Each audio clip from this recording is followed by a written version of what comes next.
My name is Hifzur Rahman. You are watching Genius Tutorial Point, and I am welcome to all of you in my Present Indefinite Tense Part 2 video.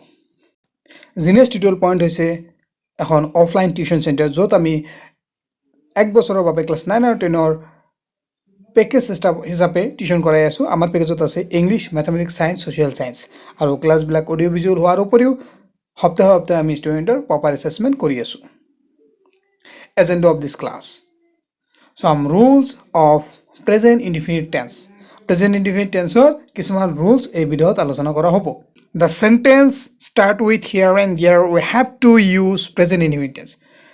যদি এটা sentence exclamatory sentence হয় আৰু sentence টো যদি আৰম্ভ হয় here আৰু there ৰ জৰিয়তে তেনেহলে সেই sentence টো present indefinite tense ত লিখিব লাগিব।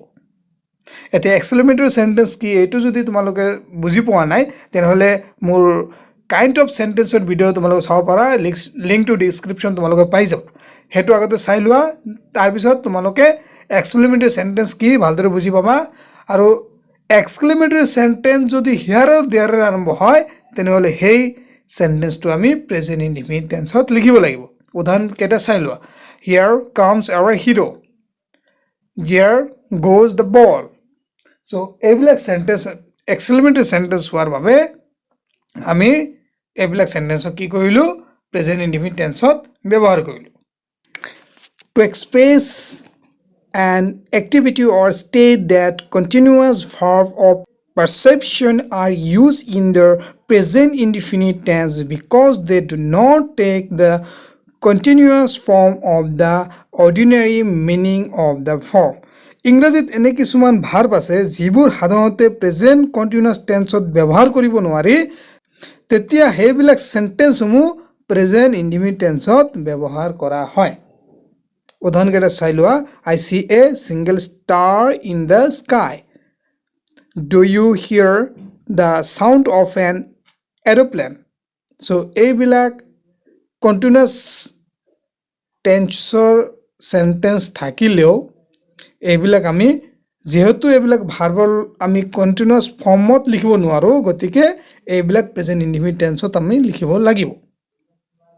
The present indefinite tense is used often with adverb of frequently like often, usually, daily, once a week, every month, every year, etc. যদি কোনো সেন্টেন্সত পুনঃ পুনঃ বুজোৱা কোনো এডভাৰ্ব থাকে তেনেহলে সেই সেন্টেন্সটো আমি প্ৰেজেন্ট ইনডিফিনিট টেন্সত লিখিব লাগিব। এতিয়া এডভাৰ্ব কি যদি তোমালোকে বুজি পোৱা নাই তেনেহলে লিংক ডেসক্ৰিপচন দি আছো। আমাৰ পাৰ্টস অফ স্পিচ সিৰিজটো তোমালোকে চাই লবা, তাত তোমালোকে এডভাৰ্বটো কি ভালদৰে বুজি পাবা। সো এতে উদাহৰণ লৈ আহো। উদাহৰণটো হল he often comes to school late. We visit Goa every year. অৰ্থাৎ ফ্ৰিকুৱেন্টলি বুজোৱা যদি কোনো এডভাৰ্ব এটা সেন্টেন্সত থাকে তেনেহলে সেই সেন্টেন্সটো আমি প্ৰেজেন্ট ইনডিফিনিট টেন্সত লিখিব লাগিব। In present indefinite tense, he, she, it, etc. third person singular number verb ends with s or es. অৰ্থাৎ প্ৰেজেন্ট ইনডিফিনিট টেন্সত থাৰ্ড পাৰ্সন সিঙ্গুলার নাম্বার যেনে he, she, it আদি থাকিলে হেবিলাক s বা es ৰে শেষ হ'ব। উদাহৰণ কেইটা চাই লোৱা। he goes to the school. ইয়াত goes yes যোগ হৈছে। she goes to the school. Rita plays badminton. So third person singular number লগত s বা yes যোগ হ'ব প্ৰেজেন্ট ইনডিফিনিট টেন্সৰ কোনো এটা সেন্টেন্সত। এনে কিছুমান ভাৰ্ব আছে সেই ভাৰ্বৰ পিছত যদি s বা yes যোগ হয় তেতিয়া সেই ভাৰ্বৰ স্পেলিংৰো পৰিৱৰ্তন হয়। উদাহৰণ হিচাপে চোৱা fly plus s। ইয়াত তোমালোকে s যোগ হোৱাৰ পিছত চাব পাৰিছা ফ্লাইছৰ স্পেলিংটো পৰিৱৰ্তন হৈ গৈছে। cry plus s cries স্পেলিংটো পৰিৱৰ্তন হৈছে। carry plus s carries স্পেলিংটো পৰিৱৰ্তন হৈ গৈছে। Negative sentence verb ends with do or does. যদি সেন্টেন্সটো নেগেটিভ থাকে তেনেহলে সেই নেগেটিভ সেন্টেন্সৰ ভাৰ্ব do বা does ৰে শেষ হ'ব। উদাহৰণ কেইটা চাই লোৱা। I do not go there. She does not go there. অৰ্থাৎ নেগেটিভ সেন্টেন্স বিলাক সদায় নেগেটিভ সেন্টেন্সৰ ভাৰ্ব বিলাক সদায় ডু বা ডাছেৰে শেষ হ'ব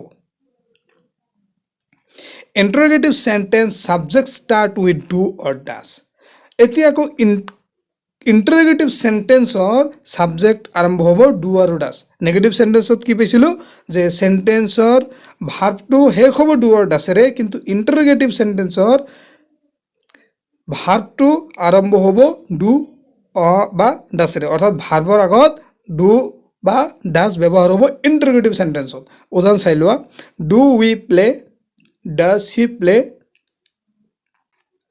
Interrogative negative sentence subject begin with do or does and end with not.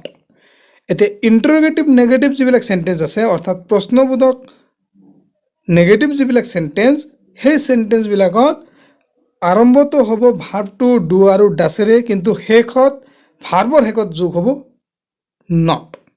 উদাহৰণ কেইটা চাই লোৱা Does he not get up in the morning? Do we not write a letter?